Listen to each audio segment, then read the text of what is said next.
కూటమి ప్రభుత్వం ఇస్తున్న సంక్షేమం చేస్తున్న అభివృద్ధి కార్యక్రమాలతో ప్రజలంతా సంతోషంగా ఉన్నారని సూపర్ సక్సెస్ అయిందని మంత్రి కందుల దుర్గేష్ అన్నారు.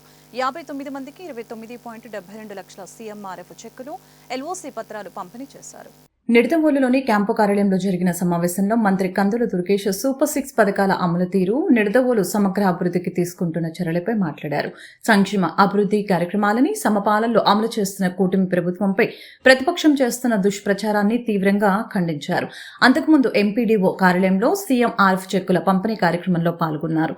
నిడదవోలు నియోజకవర్గంలో అనారోగ్యం బారిన పడిన 59 మందికి 29,72,186 రూపాయల విలువైన సీఎంఆర్ఎఫ్ చెక్కులు, ఎల్ఓసీ పత్రాన్ని మంత్రి కందుల దుర్గేష్ స్వయంగా అందజేశారు. CM Chandrababu Naidu, deputy CM Pavan కళ్యాణ్లకు మంత్రి దుర్గేష్ హృదయపూర్వక కృతజ్ఞతలు తెలిపారు.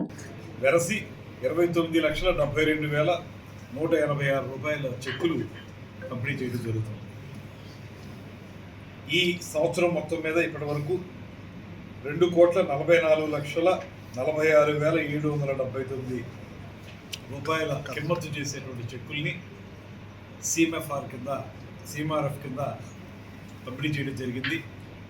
ఎవ్రీ మంత్ కూడా ఎవరెవరైతే ఆ పన్నులు వస్తున్నారో వారికి ముఖ్యమంత్రి గారి సహాయ నిధి నుంచి చెక్కులు పంపిణీ చేయడం అనేటువంటి కార్యక్రమాన్ని ఒక నిరంతర ప్రక్రియగా నిర్వహించుకోవడం జరుగుతుంది. దీనికి సంపూర్ణంగా ఈ కార్యక్రమాన్ని ముందుకు తీసుకెళ్తున్నటువంటి ముఖ్యమంత్రి గారికి, అదేవిధంగా ఉప ముఖ్యమంత్రి గారికి ప్రత్యేకమైనటువంటి నమస్కారాలు తెలియజేస్తూ, ముఖ్యమంత్రి గారి సహాయ నిధి అనేది గతంలో ఎప్పుడు కూడా ఇంత స్థాయిలో ఇంత పెద్ద మొత్తంలో వచ్చేటువంటి సందర్భాలు ఉండేవి కాదు. అలాంటిది ఈ ప్రభుత్వం, కూటమి ప్రభుత్వం అధికారంలోకి వచ్చిన వెంటనే వచ్చిన దగ్గర నుంచి కూడా ఎవరైతే ఆరోగ్యం పట్ల ప్రత్యేకమైనటువంటి కార్యక్రమాలు చేపడుతున్నటువంటి వారు ఉన్నారో వారికి అవసరమైన విధంగా వారు అడిగినంత మేరకు వారికి సహాయం అందించేటువంటి కార్యక్రమాన్ని చేపట్టడం అనేది జరుగుతూ ఉంది. ఇంత పెద్ద మొత్తంలో చెక్కులు రావడం కూడా ఈ కూటమి ప్రభుత్వం వచ్చిన తర్వాత జరుగుతుందనేటువంటి మాట కూడా బయట పడతాం.